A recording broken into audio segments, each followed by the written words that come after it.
Welcome back to True Crime Bites Bedtime Stories. Lower the lights, settle under the covers, and let the rest of the world fade away. Tonight, we journey into the heart of a small town holding a massive, suffocating secret. Before we begin, if you love losing yourself in eerie mysteries and dark tales, please take a quick moment to subscribe to the channel, hit that notification bell, and leave a like. Your support is greatly appreciated. Now, breathe in deep, let it out, and let us begin. They always said Shadowbrook Lake had no bottom.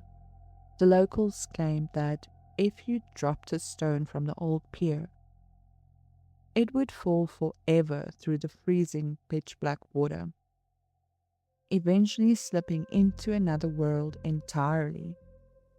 But on a crisp autumn morning in 1994, the lake proved everyone wrong. It didn't swallow things forever. It eventually spat them back up.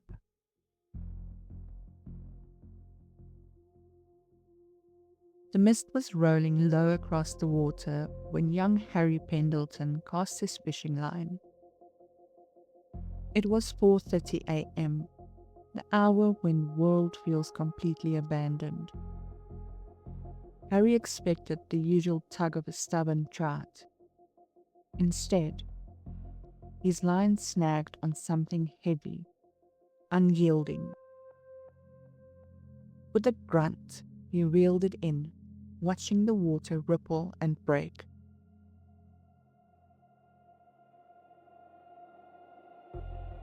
What rose from the depths wasn't a sunken log, nor was it a piece of discarded farming equipment. It was a rusted trunk, bound tight with heavy industrial chains. And as it breached the surface, a terrible metallic scent filled the morning air. The smell of stagnant water mixed with old, forgotten decay. When the local police pried the locks open, they found what remained of Evelyn Vance. Evelyn had been the town's golden girl, a brilliant young artist with a laugh that could warm the coldest winters. She had vanished 20 years earlier, in the summer of 1974. At the time, the town concluded she had simply run away to the big city, leaving her quiet life behind. But the heavy chains wrapped around the trunk told a far more sinister story. Someone had gone to immense trouble to ensure Evelyn Vance was never seen again.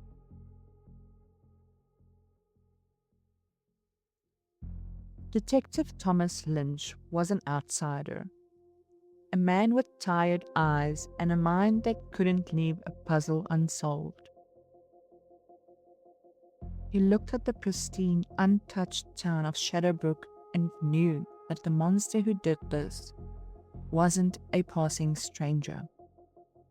A stranger doesn't know where to find heavy industrial chains in a farming community. A stranger doesn't know which part of the lake is deepest. The killer was still there, walking the same streets, breathing the same air.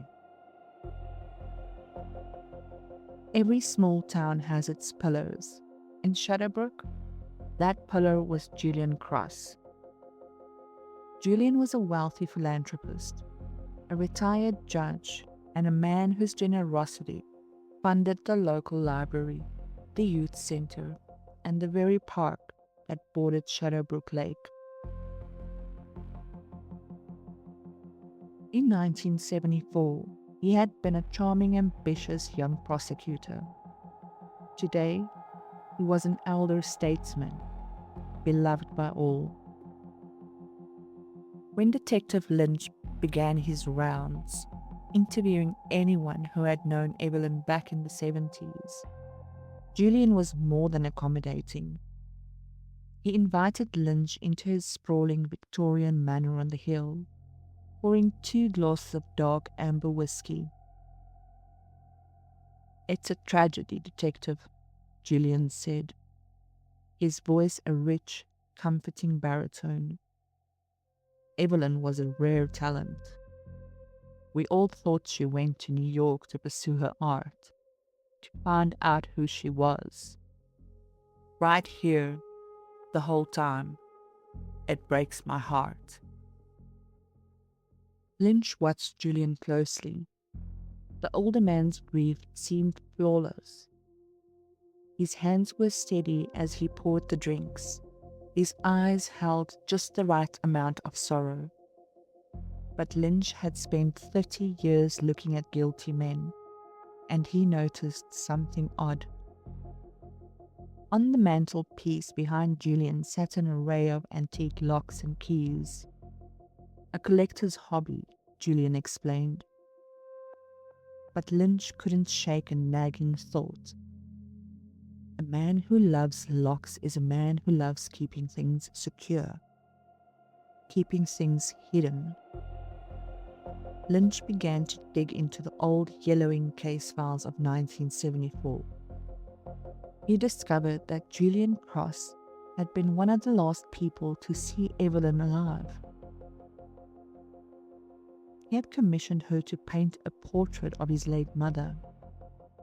According to the original brief police notes, Julian claimed she left his manor at 9 p.m. on the night she vanished, and he had spent the rest of the evening alone studying law briefs. An airtight alibi for a solitary man, or so it seemed. As the weeks pressed on, the eerie atmosphere in the town grew heavier. The townspeople didn't want to talk about Evelyn. To them, the past was a ghost best left unprovoked. But Lynch was relentless.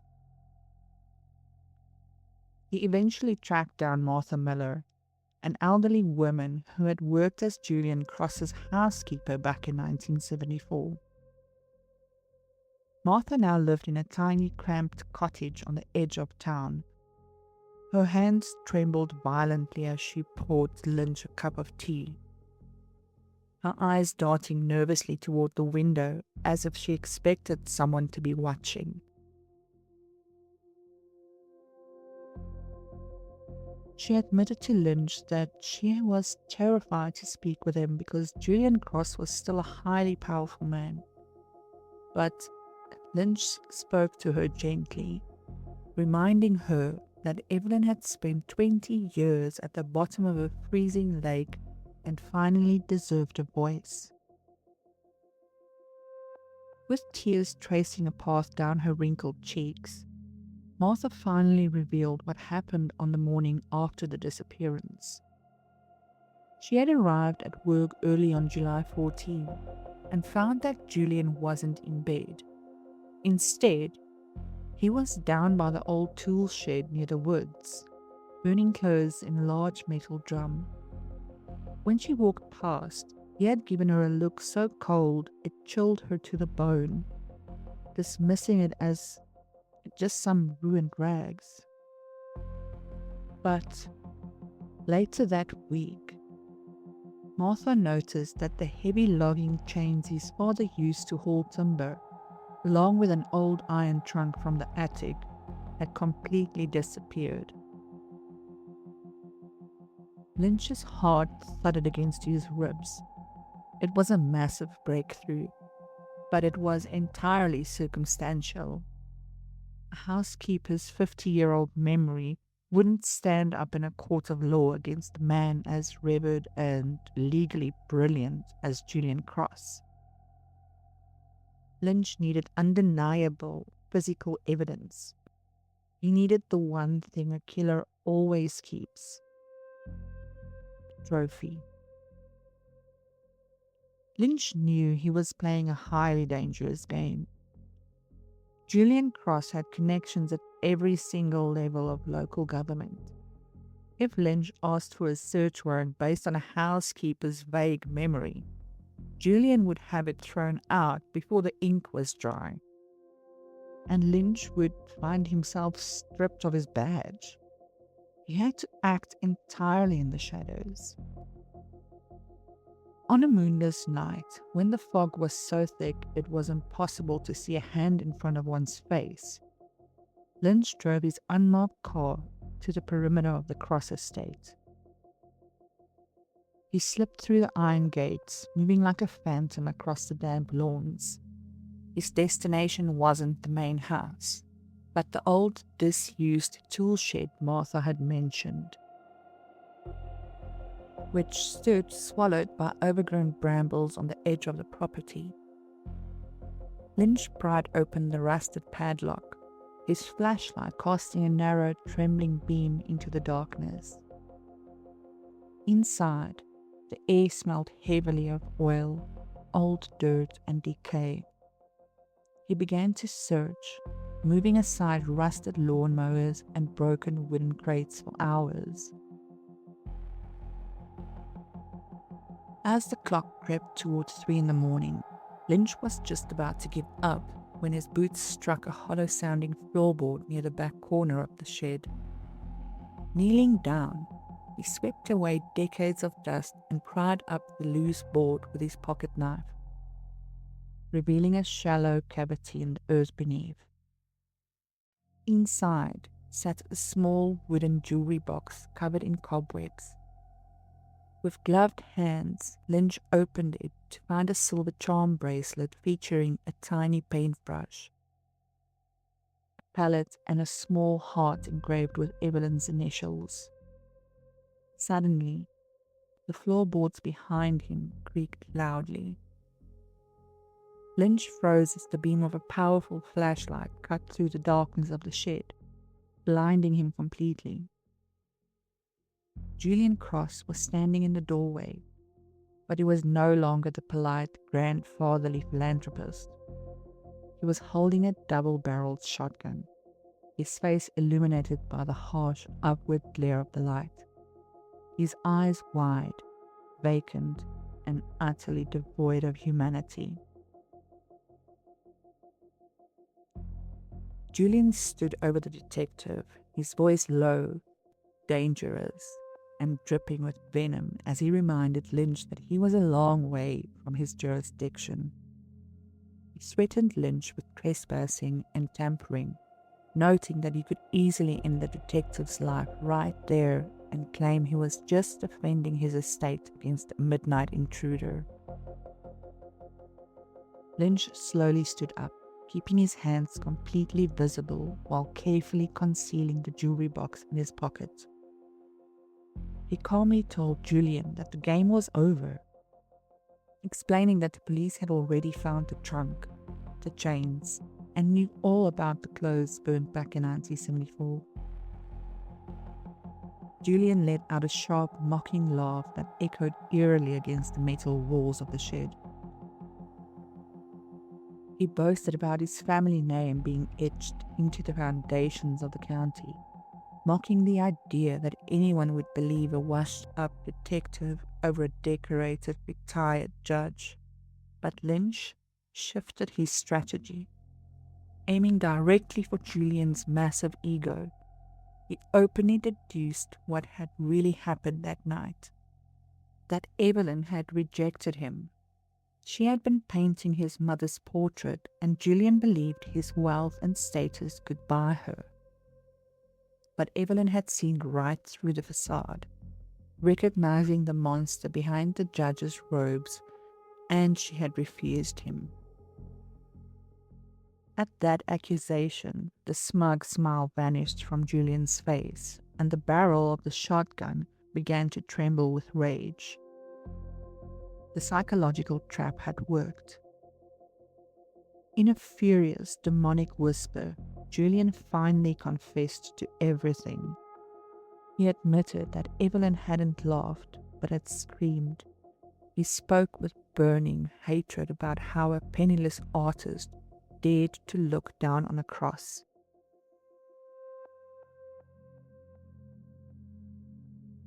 He confessed that he had watched the light leave her eyes right there in that very shed, taking immense pride in the fact that he had owned her life and her breath. He proudly detailed how he had placed her at the bottom of the lake where no one would ever hear her voice again, believing he had won the game forever. But Lynch simply smiled and told him that he didn't have to change the score. Right on cue, the sudden deafening wail of police sirens pierced the night air outside. Red and blue lights erupted through the cracks in the wooden walls, painting Julian's face in a frantic strobe of color. Lynch revealed that he hadn't come alone. His partner had been parked at the gate the entire time, listening to every single word of the confession through a hidden wire in Lynch's jacket. Julian's face completely drained of color. The shotgun slipped from his fingers, clattering uselessly against the dirt floor. The perfect citizen and untouchable judge was gone instantly. In his place stood a broken, defeated old man, finally caught by the shadows of his own making. The trial of Julian Cross became the most sensational event of the state's history. The defense tried desperately to have the confession thrown out, but the combination of the wire recording, Martha Miller's emotional testimony, and the silver charm bracelet found on the property created an unbreakable cage of evidence. Julian Cross was stripped of his titles, his honors, and his freedom. He was convicted of first-degree murder and sentenced to life in prison without any possibility of parole. He was moved to a maximum security facility, a bleak place of grey concrete and heavy iron bars, where his wealth and family name meant absolutely nothing. The man who loved collecting locks was finally trapped behind one he could never open. They say that if you visit the lake today, the water is noticeably calmer. The heavy oppressive mist that used to hang over the surface has lifted entirely, as if the water itself breathed a sigh of relief after finally giving up its darkest secret. Evelyn Vance was finally laid to rest in the sunny cemetery on the hill, overlooking the town far away from the freezing pitch-black depths. But for Julian Cross, the nights are now long, dark, and endless. As he sits in his cramped, cold cell, listening to the echoing clank of the guards' boots, he knows he will never see the sun rise again. The monster of the lake is exactly where he belongs. Locked away, forgotten, in the dark. Thank you for listening to tonight's tale of mystery and justice. If the story of this forgotten town kept you on the edge of your seat, please give this video a thumbs up. Leave a comment down below with your favorite part and share it with someone who loves a good thrill before bed. Don't forget to subscribe for more eerie bedtime stories. Until next time, close your eyes, sleep well, and remember, some secrets never stay buried. Good night.